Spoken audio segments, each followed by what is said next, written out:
Time upon a once, there was a boy named Camille. Now, this boy named Camille didn't know how to feel.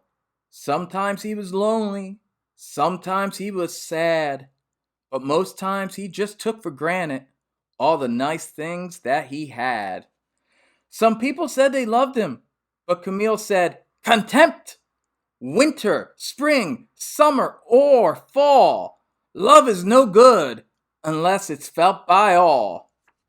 So naive and terrifically in need, Camille started looking for answers. His paintbrush, the questionnaire. His canvas, the arena. Camille set out to silence his critics. No longer daring, his enemies laughed. No longer glam, his funk is half-assed. One leg is much shorter than the other one is weak. His strokes are tepid. His colors are meek. So Camille found a new color, the color black.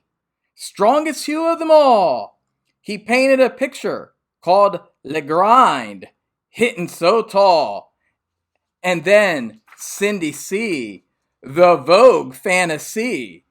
Horns and vocals to die for. Lollipops in yours. Stroke after stroke, calling all others a joke. Super funky califragisexy. Camille rocked hard in a funky place. Stuck his long funk in competition's face. Tuesday came, Blue Tuesday. His canvas full and lying on the table, Camille mustered all the hate that he was able. Hate for the ones who ever doubted his game. Hate for the ones who ever doubted his name. 'Tis nobody funkier, let the Black Album fly. Spooky Electric was talking. Camille started to cry. Tricked! A fool he had been. In the lowest, upmostest, he had allowed the dark side of him to create something evil. Two Nigs united for West Compton? Camille and his ego? Bob George? Why? Spooky Electric must die. Die in the hearts of all who want love. Die in the hearts of men who want change. Die in the bodies of women who want babies that will grow up with a new power soul. Love, life, Lovesexy. The feeling you get when you fall in love, not with a girl or boy, but with the heavens above. Lovesexy, endorphin. Camille figured out what to feel. Glam, slam, escape. The sexuality real. Tonight we make love with only words. Girls first. This feeling so good in every single way. God is alive. Let him touch you and he will quench every thirst. Let him touch you and an aura of peace will adorn you. God is alive. Let him touch you and your own Lovesexy will be born. Let him touch you and heaven is yours. Welcome to the new power generation. Gonna make it big, gonna make a special thing. Gonna want it, gonna get it, and you never regret. Gonna make it big, gonna make a special thing. Gonna want it, gonna get it, and you never regret. Gonna make it big, gonna make a special thing. Gonna want it, gonna get it, and you never regret. Gonna make it big, gonna make a special thing. Gonna want it, gonna get it, and you never regret. Gonna make it big, gonna make a special thing. Gonna want it, gonna get it, and you never regret. Gonna make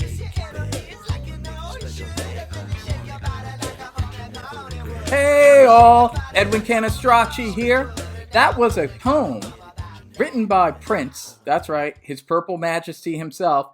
He wrote that poem and it was included in the tour book for the Lovesexy 1988 tour. The greatest tour ever. I unfortunately was not there to see it back in the day, but I watched it, in its entirety on YouTube. And man, I wish someone would put it out on Blu-ray. Come on, hook a brother up. I want to see that. I want to see Lovesexy. That tour, it's amazing. best quality possible. I think there's some old laser discs of it and VHSs, but I never had that, even back in the day. And I watched this and I was like, oh my God, I already knew it was awesome when I, read the track listing. But man, that thing comes out, Thunderbird comes out. Big old Thunderbird. Prince comes out looking fucking as pimpin' as Prince has ever looked. Comes out of that Thunderbird and they go into Erotic City. And Kat's on one side, Sheila E's on the other side. They're looking sexy, and Prince is sexy. Everyone's sexy. They're getting Lovesexy, and they sing Erotic City. It's awesome. And then he goes into Housequake. He does all those James Brown splits that he did on the Sign of the Times tour. Man, so awesome, so funky. But hey, I'm getting ahead of myself. Before we get to the Lovesexy tour, we got to talk about the Black Album. Okay, so this is the review I promised I would do on the Sign of the Times review when I said I'd do the Black Album and Lovesexy and break that all down for you, all the craziness that happened between those two albums. If you haven't watched the Sign of the Times video I did a few weeks ago, watch that first, because that's essentially part one, where I break down all the shelved albums that eventually became Sign of the Times. And I discussed the Camille album in detail. I'm going to talk a little bit about the Camille album on this too, because it does play a role in the Black Album. So essentially, just to break down Camille for you, I'm not going to break it down as much as I did in the other video. So again, watch that goddamn video first and then watch this one. But if you're like, I don't want to watch that video, I want to watch this one first, don't tell me what to do, I'm my own person, then hey, I respect that. And I'll tell you a little bit, just what you need to know about Camille.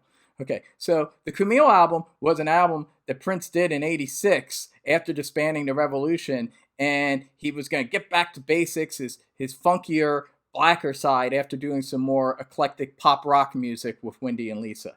And it was a great album. I think it would have been one of his best albums if he had released it. It had a lot of great songs, and he changed the pitch of his vocals to make his voice even higher than normal.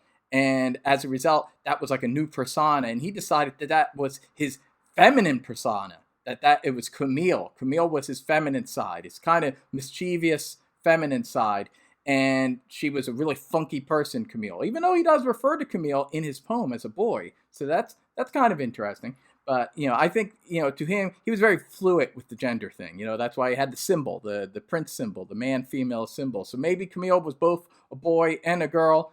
I don't know. It might depend on how Prince was feeling that day, But Camille definitely sounded a little more feminine, because the pitch was up whenever he did the Camille persona, and that's like the voice you hear on like "If I Was Your Girlfriend" and like "You Got the Look" and songs like that in '87, where the pitch is up on Prince and he sounds a little higher. It's kind of similar to what like Funkadelic George Clinton used to do.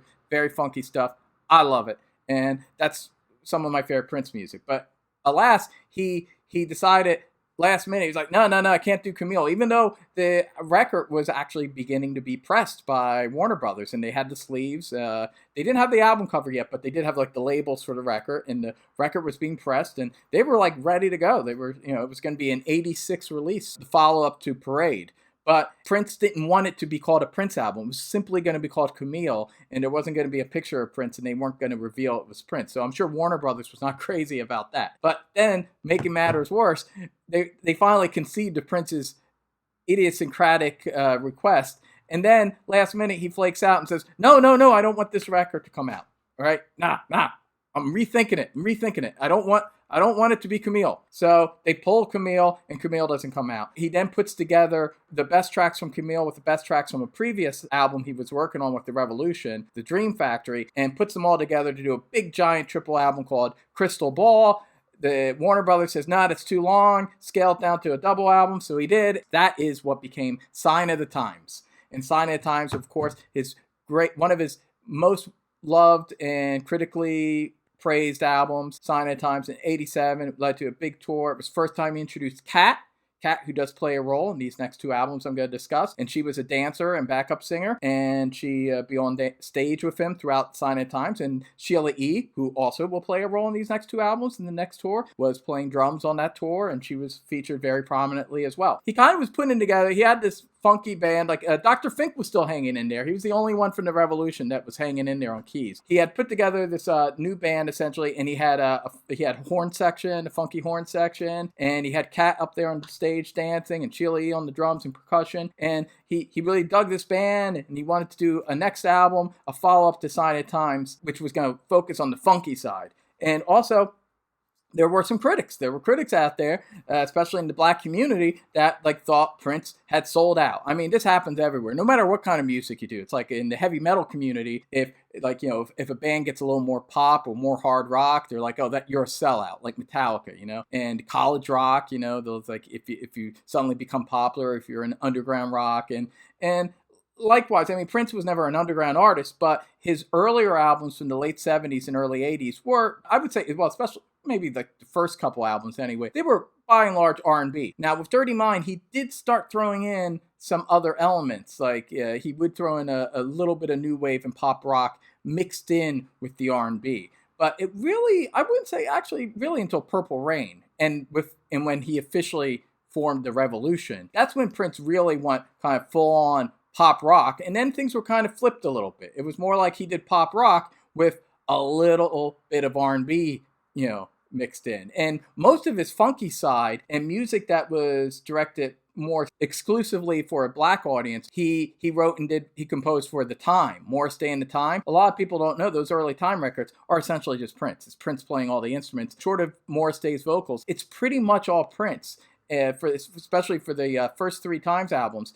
And essentially, that was like him saying, okay, like, I'll do my funky music with the Times, and that's more directed for a black audience. And also, if you like Purple Rain, for example, like the Time songs, they're more straightforward, funky R&B. But the Prince songs, they're the more experimental kind of pop rock songs, in Purple Rain. And that was like his 2 sides. Again, in the same way that Prince is a Gemini with the gender stuff, with the male side and female side. He also had this side where he had this experimental kind of pop rock side, but he also had this side that just wanted to get funky like James Brown. And when the Time disbanded and he was just with the Revolution, he started to mix in a little bit. In Parade, which is like my second favorite Prince album after Dirty Mind, Parade, he mixed the 2 sides together. Like you start hearing the James Brown influenced funky side of Prince again. And I don't think it's a coincidence. It's like right after the Time disbanded. So it makes sense that now like he needed an outlet for that side again. So he started to mix it in with the Revolution. And then when they did the Dream Factory sessions together, he was mixing in a lot of jazz. And,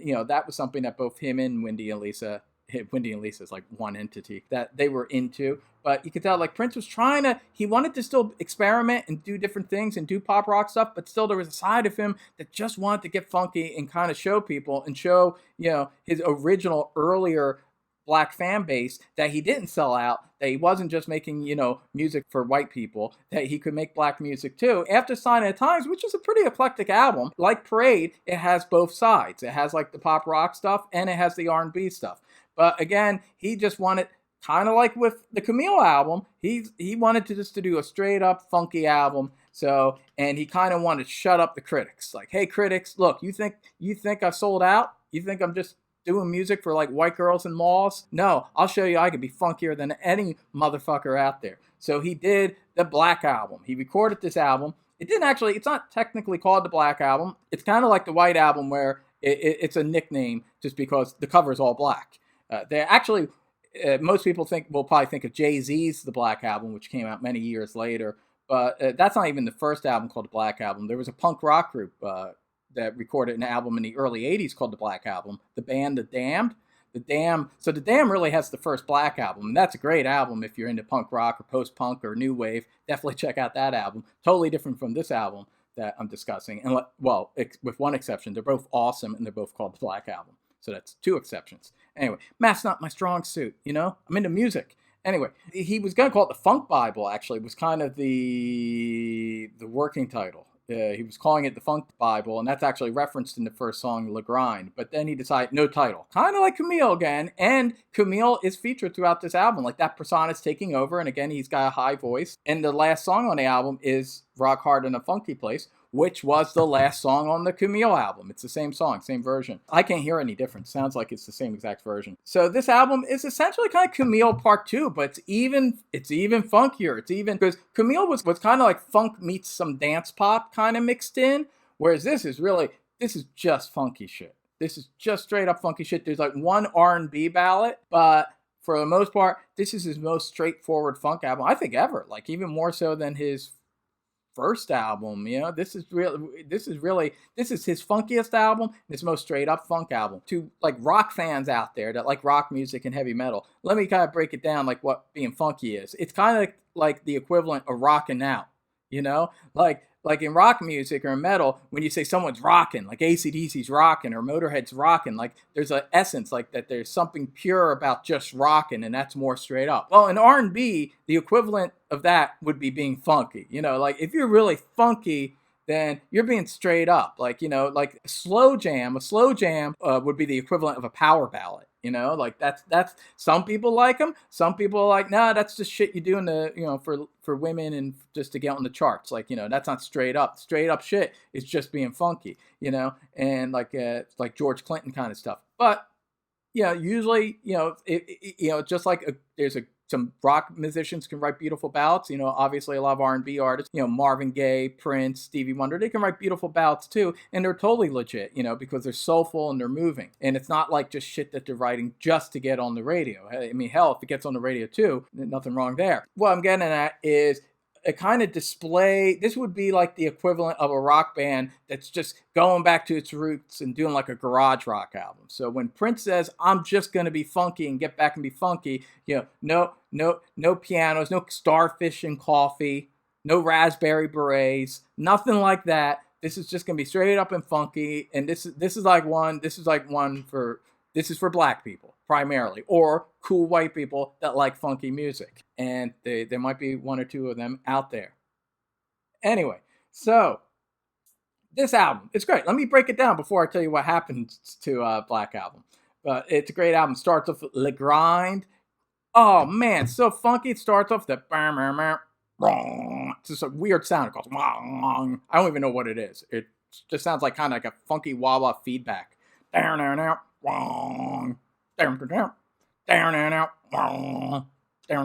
So it's just instantly funky, and the drums got kind of a hand clap thing going on. It's damn funky. It's like one of the funkiest things you'll ever hear, and you just want to get into it. You want to get into the Le Grind, and it's the vocals. I think it's Sheila E. and Kat, I think, are on this track, and up and down like a pony would. So funky. And he would use a little bit of that rap later on in the song Alphabet Street that Kat does, her rap. But Le Grind is awesome. I love it. It's like, yeah, this is like a funk jam for the ages. Then it goes right into Cindy C. Woo! Cindy C. Dedicated to Cindy Crawford and the model, with the beauty mark. Ooh. Anyway, Cindy C. And it's like an ode to her, but it's just a funky jam, It's a funky jam. It comes out, it's got like some kind of cool guitar effect. Like there's a lot of guitar on this album, even though it's a funk, but it's kind of like Funkadelic, Eddie Hazel. Like there's all this cool kind of shit going on. This kind of Eddie Hazel, Hendrix type shit, where there's a little feedback and the guitar sounds kind of jagged, but it's like all over this funky groove. And Cindy C just kind of flows, and oh man, I love this song. It's like, this is awesome. And then after Cindy C, you got Dead on It, which it's all right. It's kind of a hip-hop parody song. I think people do misinterpret the song. I don't think it's an anti-hip-hop song, although that would be your first impression hearing it, because it sounds like a parody kind of a, I guess, like Fresh Prince kind of song, like of a weak rap song. And Prince is kind of rapping in a kind of a jokey way. And he says, the only good rapper is dead on it. So he's not saying the only good rapper is dead, is a dead one. He's saying the only good rapper is one who's dead on it. So I don't think he's mocking hip-hop on the whole. I think he's just mocking bad hip-hop. So essentially it's like Prince's sucker MCs. And Prince always had a jiviness anyway. Like, yeah, I think an Irresistible Bitch, to me, it sounded like he was rapping on that. And, he has Cat rapping on Le Grind, and then, of course, later on the next album on Alphabet Street. So I don't think Prince was anti-rap. I just think he was just kind of calling out rappers and some more commercial rap at that time that I think he thought was whack. So that was it. But one could make that mistake. So it is kind of funny that you'd say that Prince's album, where he's attempting to connect with the black audience, it's the second song he's singing about a white model that he wants to have sex with, and then the third song he's like, it might look like he's dissing hip hop, even though I don't think he is, but it might look like that. So you might think like, Prince, do you know the audience you're talking to here?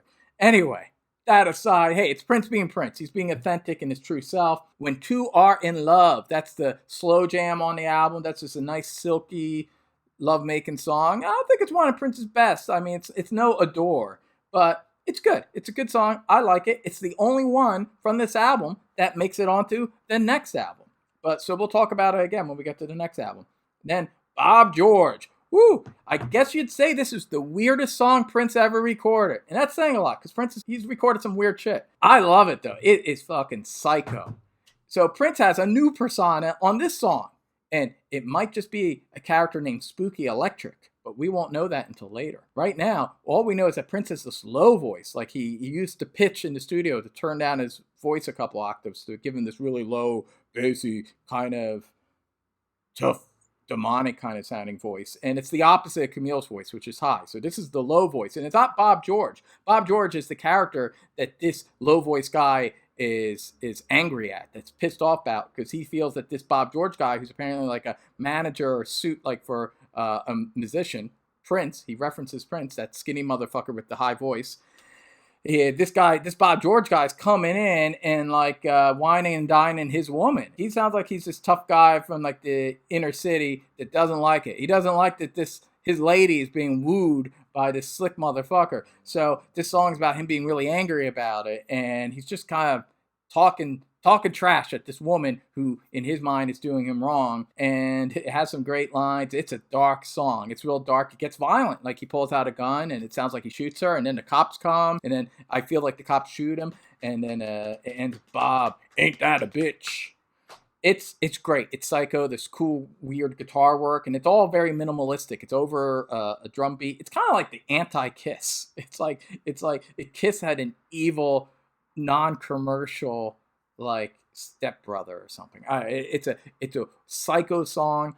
I love it. It's crazy. It's dark.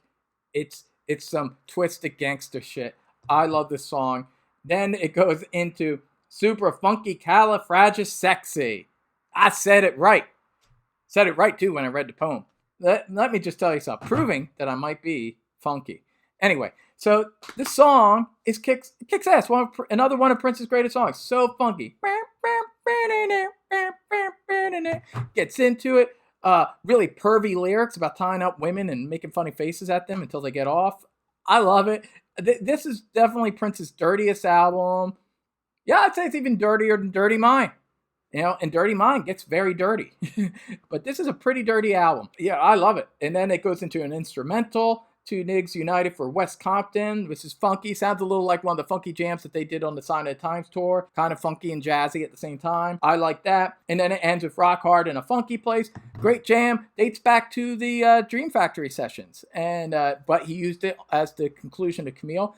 I will say this, I love it, and it's a great way to end this album, but I think once I heard Camille, made a playlist of the Camille album, once I finally got all the tracks for it, I feel that this song is more powerful on that as an ending on that album, because on Camille, it follows If I Was Your Girlfriend, which is a slower jam, a slower, moody jam. So when this comes on, it really hits hard, because of that contrast. Whereas on this album, most of the songs, with the exception of When Two Are in Love, all the songs are kind of like hard hitting. I would say hard funk. Like there's hard rock. This is a hard funk album. So as a result, Rock Hard in a Funky Place just sounds like just another hard funk song. So it doesn't it's not as punchy as it is on the end of Camille, but it's still great. And it's a great song. It's a great funk song, and I dig it. And I would say that this is one of his greatest albums. And I'm sure if back in 87 or 88 when this would have came out, I guess it would have came out, actually, let me look.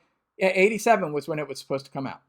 So yeah, I wouldn't have satisfied everyone, but it would have been that cool, legit album that proved that Prince, he's still down and he could be funkier than any motherfucker out there. So I love this album. It's great. So why didn't Prince release this? Well, okay, here's the story.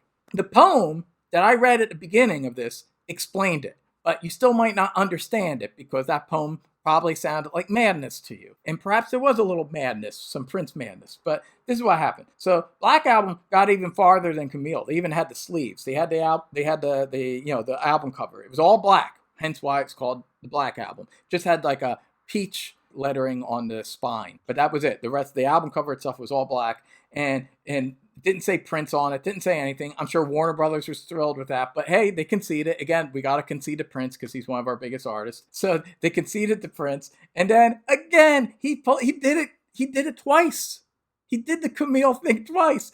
They concede to this really funky album without Prince's name on it a second time. It's like he's punking them out. A second time, and this time they went even farther. They had all these copies printed out with album covers, and they're ready to go. Literally days before shipping these records out, Prince contacts them and says, "No, it's evil. Destroy all the copies. Destroy." He wanted all the copies destroyed. They didn't destroy all of them, and a handful became bootlegs, and this became the most bootleg album that Prince ever had. In fact, I think it's like the second biggest bootleg after the Beach Boys' Smile.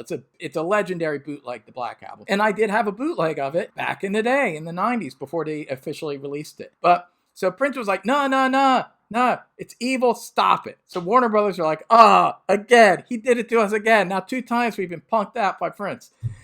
So he was still one of their biggest artists. It's probably the second biggest after Madonna at Warner Brothers. So they were like, okay, fine, Prince. A few people at Warner Brothers did keep copies and, send it to people. And that's how the bootlegs of it started. So he did it again, which is fucking hilarious. I love it. And his reasons to break down the poem and what he says is that, again, he, just like the Camille album, he was influenced by Camille, but he doesn't see Camille necessarily as bad, perhaps just kind of mischievous. Like, Camille's just like she'll get you, or he will get you in a kind of funky, kind of maybe potentially dodgy situation, but not necessarily, she's not necessarily evil. But if she gets you into some kind of funky situation, evil influences could come in. And that's what happened with the Black Album. He said that Camille and him working on this album, things got a little out of hand and a new persona came in. And that's the persona that I believe we hear on Bob George. This evil influence, this negative influence, this guy that gives into hate, this dark side of the Black Album. And he feels that this influence, this, which he named Spooky Electric, the Spooky Electric influence tainted the whole album. So all of the Black Album, with maybe the exception of one song, because he uses it in the next album, he decided it was evil and it was negative and it's dark, and he shouldn't maybe just be doing something to please to shut up a few critics, but really the main reason was he thinks it's evil and it was bad vibes, and he didn't want to put bad vibes. He didn't want a song like Bob George out there and songs like Super Funky Califragisexy, where he sings about tying up women and stuff like that. And he's like, no, I want to be positive. And so he records his next album, Lovesexy, and that's going to be the album that he puts in place of the Black Album. This is a positive message, as you can tell from the album cover, which depicts a naked Prince on a large flower. So obviously it's very pure. Look, this is pure. It's not sexual. You might look at it, and yeah, it's okay. It's a little sexy because it's Lovesexy, but it's like it's like a Renaissance painting of baby Jesus, but he's on a flower and it's Prince. Anyway, so this represents the essence. It's the opposite, and it's white. Look, it's white in the background, so it's like light. Again, I don't know. Prince, he has some issues. I'm not gonna lie. Prince has some issues. And he has some racial issues too. There's some weird shit going on in Prince. But he's a genius. And only a genius could be this weird and this awesome at the same time. Now, there's a little bit of truth to what he's saying, but there's an even deeper truth. Something that he didn't really mention in the poem is that what really happened is right before the Black Album came out, right before it was going to get released by Warner Brothers. I'm in the Valley. You hear a lot of shitty mufflers sometimes. So anyway, Fast and Furious, Sherman Oaks Drift. So anyway, he was at like a club or something, and he meets this woman, this very beautiful woman, Ingrid Chavez. You will recognize her as the main girl from Graffiti Bridge. So he meets Ingrid Chavez, who's apparently a poet and songwriter, and he's very taken by her. And she has some ecstasy. And So she gives Prince some ecstasy, and they do ecstasy together, or he just does ecstasy and she's hanging out. I don't know the whole story. I just know that she hooked him up some ecstasy, and suddenly on ecstasy, Prince sees God, and like God tells him, no, the Black Album's evil, spooky, electric. Do something positive. Let people know about me, God, the higher power. So Prince on ecstasy makes this decision. It's funny because beginning of Lovesexy, he says his brain is, like there's no smack in his brain. Okay, so there's no smack in his brain, but apparently there's a lot of ecstasy in his brain. So he's on ecstasy. And he's like, nah, rethinking it. And so he called up Warner Brothers, and that's the real reason that he had the spiritual epiphany was some ecstasy that this very sexy poet songwriter gave to him. Anyway, so there you go. So that, maybe now the poem makes a little more sense to you all. So, but it does result in, I think, even though I do love the Black Album, and I'm happy I have both of them, I have to say I think Lovesexy is a little bit better. Lovesexy is they're both masterpieces. I love both these albums, but I think Lovesexy is even masterpiecier. And actually for a long time, this was my fourth favorite Prince album, and I thought when I was younger, I used to like it better than Sign of the Times. I don't anymore. I'd give Sign of the Times an edge on this, but this Lovesexy is still, I would say, my fifth favorite.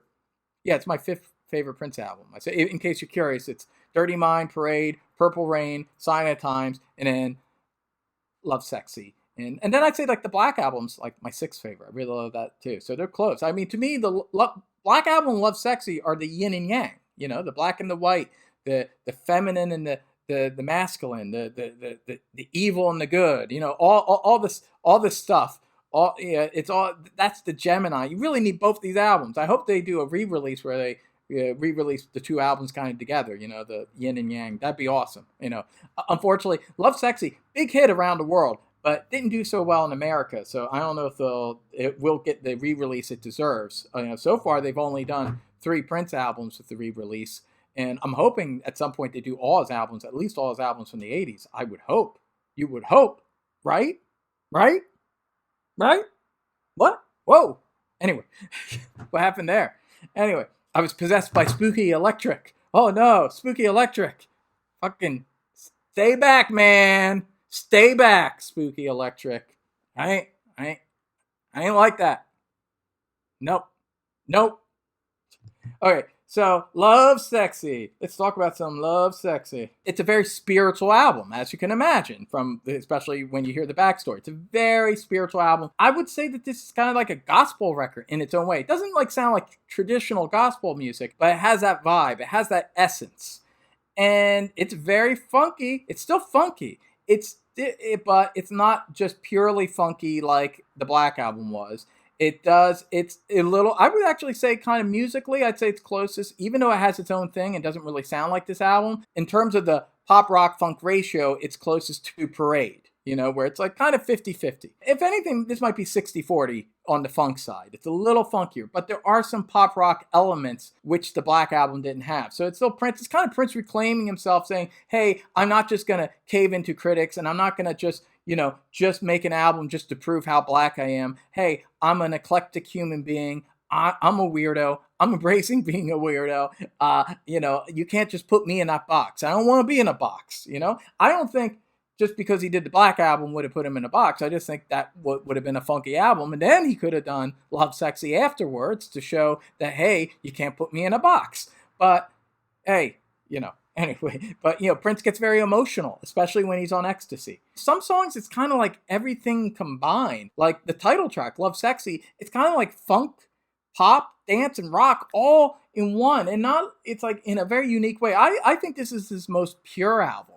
This is the most purely Prince album where everything just sounds like Prince music. Like nothing sounds like what anyone else would ever do before or after. Like not even Prince to a degree. This is his most pure album. Some people say it's a little like his Sgt. Pepper because all the songs go into each other and there's like sound effects and people talking between tracks sometimes and it's kind of theatrical in a way. Like short of that stuff, I think it's more straight up and more emotional for the most part than Sgt. Pepper. And I prefer it. But if you've watched my Beatles ranking video, I'm not the biggest Sgt. Pepper guy. I think this is a lot better, but it's different. Why compare? Why do we got to compare shit to shit? The only thing I would compare this to is other Prince albums, and because it's purely Prince. It's as Prince as you can get. Look at the album cover. It doesn't get Princier than this. So it starts off with the song I Know. You hear Ingrid Chavez. She does a little poem, and it's sexy. She's got a sexy voice and kind of sexy and serene. You know, you can kind of see why she'd be a cool chick to hang with when you're on ecstasy.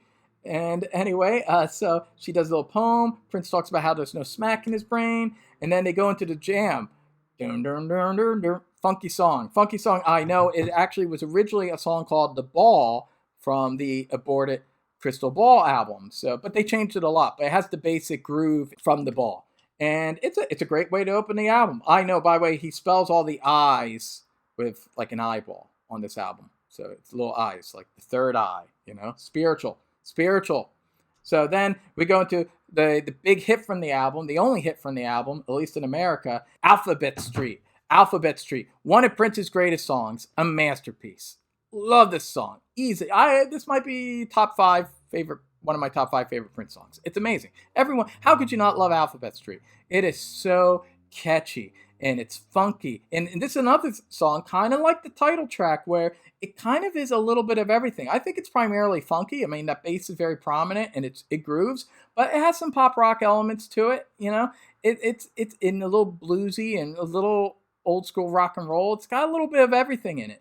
And, you know, it's going to get my Daddy's Thunderbird, you know, and the backing vocals and the melody, that guitar hook. It cats rap, you know. It's a masterpiece. It's like kind of like, this is like everything that's Lovesexy in one song.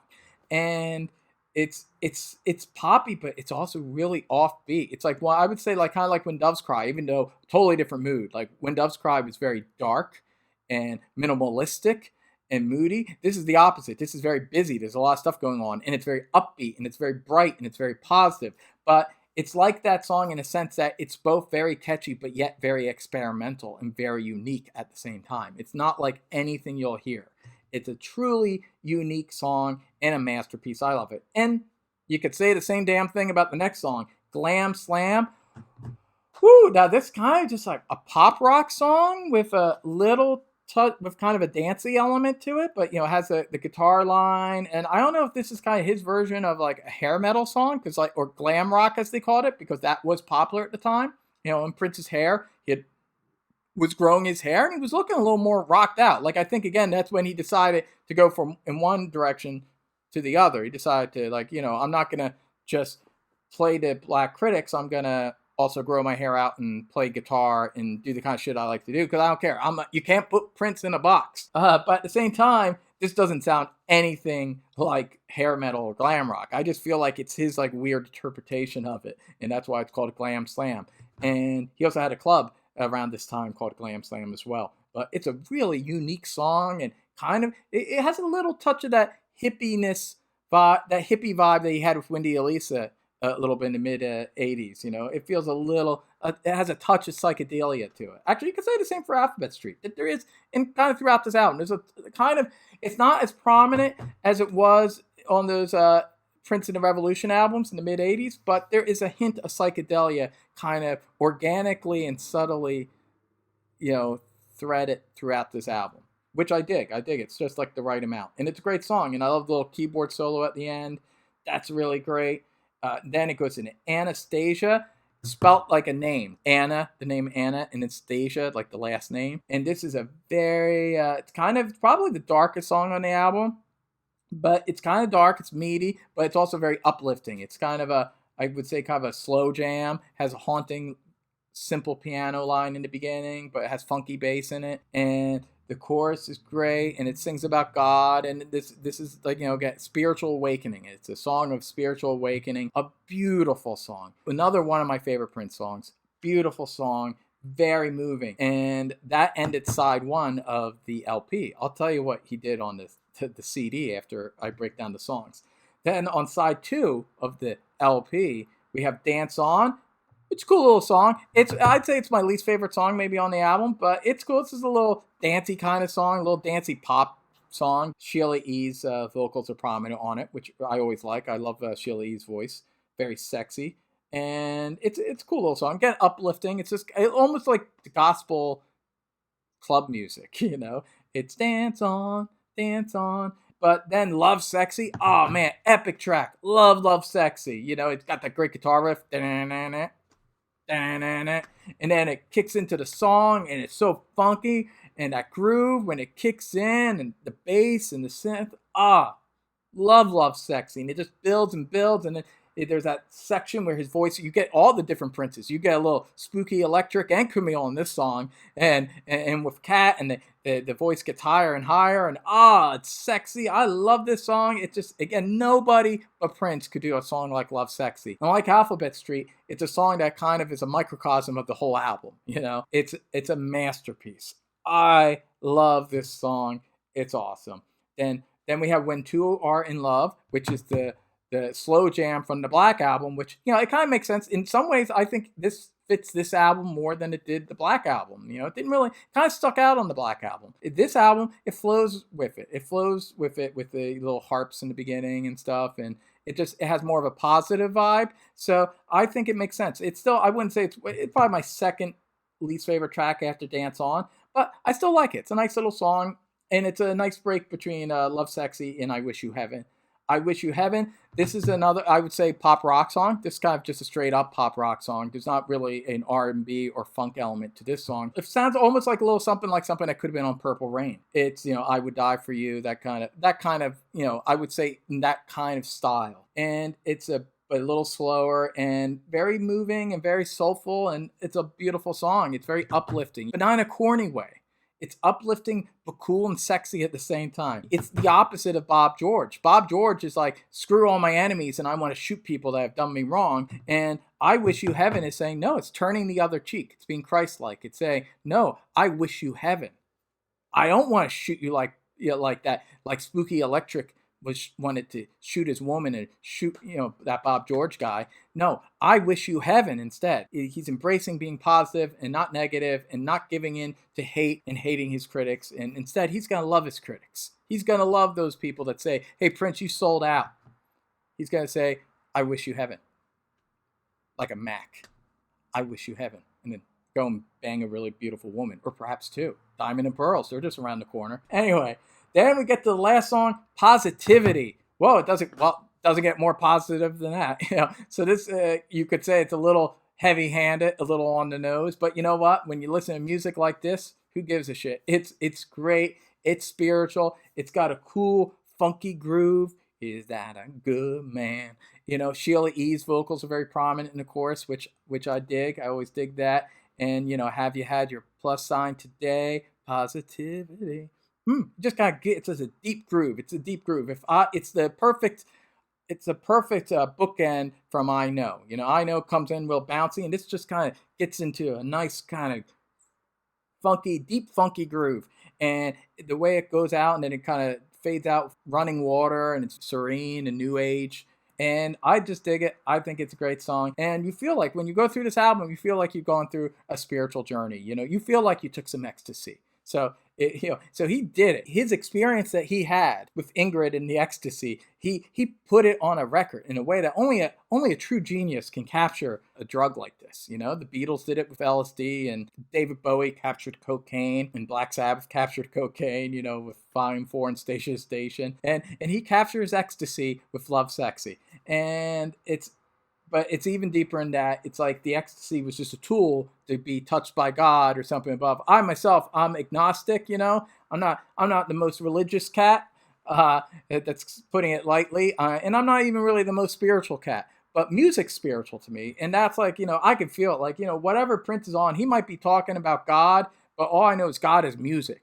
And God is the music he's making. And that's like, you know, there's something else. I don't know what it is. It's not some man-made construct. That's not my thing. I'm not out here to figure out what exactly the thing is. I just know that there's something that makes water run and the sun shine and wind blow, and Prince make albums like this. You know, people like Prince make albums like this. There's something. And when you hear Lovesexy, you know that there's something. I don't know what, but it's something, and it's beautiful, and I love it. So yes, it's a very deep album for me. It really moves me. And then so this album came out, really popular around the world, big hit in England. It was a #1 album in the UK, but I could see why it didn't connect with Americans as much because it's offbeat. It's kind of thing. It has a little bit of a European sensibility to it, as you can even see from the album cover. It's kind of sad that more Americans wouldn't open their minds to something as cool as this because it really is great. And then he went on the tour, and it was a big tour, and he came out in the Thunderbird and danced with Cat and Sheila E. and did Erotic City, and the whole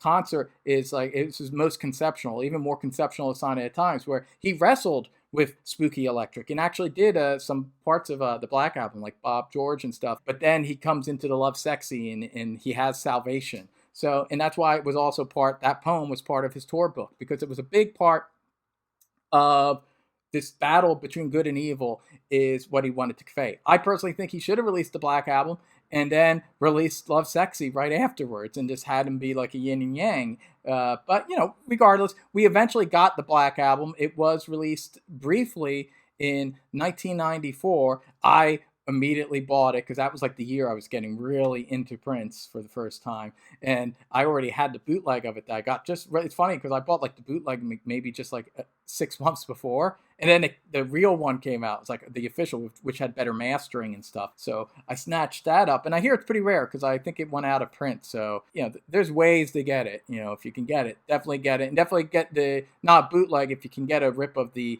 one that Warner Brothers put out in the mid-90s, because that's like mastered properly and professionally. And it sounds great. And it's one of his best albums. And I hope one day when they're doing all this, deluxe stuff, the same way that they released everything for Sign of the Times, I'd love to see a Black Album Lovesexy box set that just gives you it all. I mean, it may be like a Blu-ray of the concert tour. That would be awesome.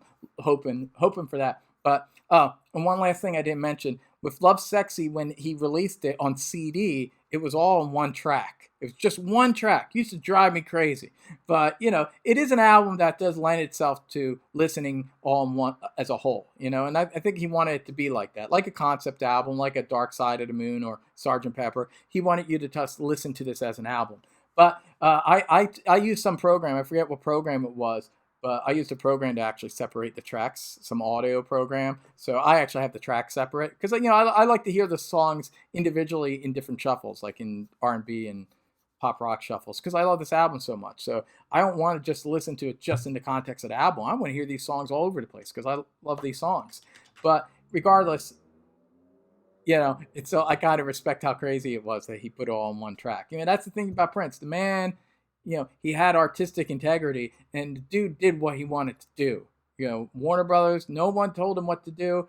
And when he flaked out on something, it's because he was flaking out on it, not because Warner Brothers wasn't. He made Warner Brothers was going to put out Camille and the Black Album. Even if they weren't crazy about those albums, they were still going to do it. But it was Prince's decision. Prince is the man. He was the master of his own destiny. And he told them, nah, not feeling it. Don't want to put that out to the world. Don't want to put out those bad vibes. I personally disagree with him that the Black Album, the vibes are all that negative. Maybe Bob George, but again, I see it as a critique, like a criticism of the character in that song. So I don't think that there was a negative message on the album. But hey, I'm not in Prince's shoes. It's not 1988, and I'm not on ecstasy. So, I might have thought a different thing. Maybe then I would have been like, yeah, man, bad vibes. Don't release that album. Don't release that album, man. But, I got to tell you, when I listen to Black Album, I don't get bad vibes. But when I listen to the Black Album, then listen to the Lovesexy, that's the way, man, because you're down in the dirt and it's funky, and then you get transcendence. You get the Lovesexy transcendence, and you get up there, man. And it's beautiful. You get up there.